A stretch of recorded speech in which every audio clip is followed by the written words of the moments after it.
Have you ever thought about whether that curve in your penis is normal?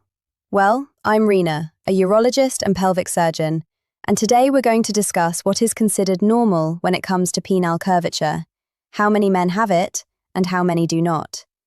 If you're new here, I create educational videos about your health every Monday and Friday, so if you enjoy this content, be sure to subscribe and share this channel with your friends. So, back in 1997, researchers decided they wanted to understand the average curve for a young, healthy man, and they did this by studying two different groups of men. One group included men who came in to have photographs taken while they had an erection. They used the same type of camera with black and white images, and the men were asked to stand either in a profile position or at an angle. Behind them, there was also a measurement grid, so the exact angle of the penis could be determined. The second group came from a larger study known as the Kinsey Institute for Research in Sex, Gender and Reproduction, where information about penis shape, angle and length was gathered through face-to-face interviews, and the men also provided self-measurements. This group included nearly 1,400 men. When researchers reviewed the larger sample, they found that 87% of men reported being straight, while the rest reported a curve, most often to the left rather than the right.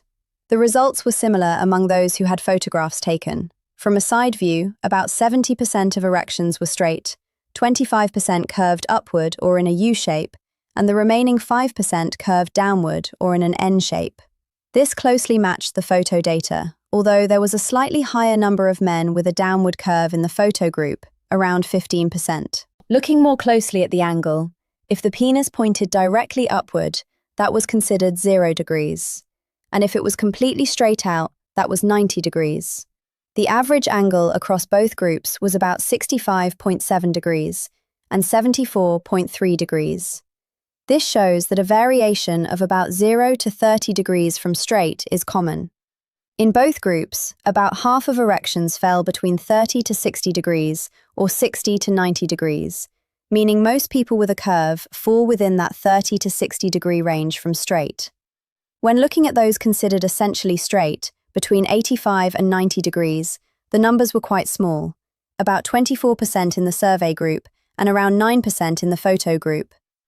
It's also possible that people describing themselves may be more likely to say they are normal compared to those whose measurements were taken in photographs. The key takeaway from this video is that many men have some degree of curvature, and in most cases, it is completely normal and not a problem. As long as you're able to have comfortable intercourse and both you and your partner experience satisfaction, there's no cause for concern. However, if the curve becomes bothersome or you notice a clear change over time, it could be a condition called Peyronie's disease, and you can learn more about that in my previous video on this topic. As always, I hope you found this helpful, and remember to take care of yourself because you truly matter.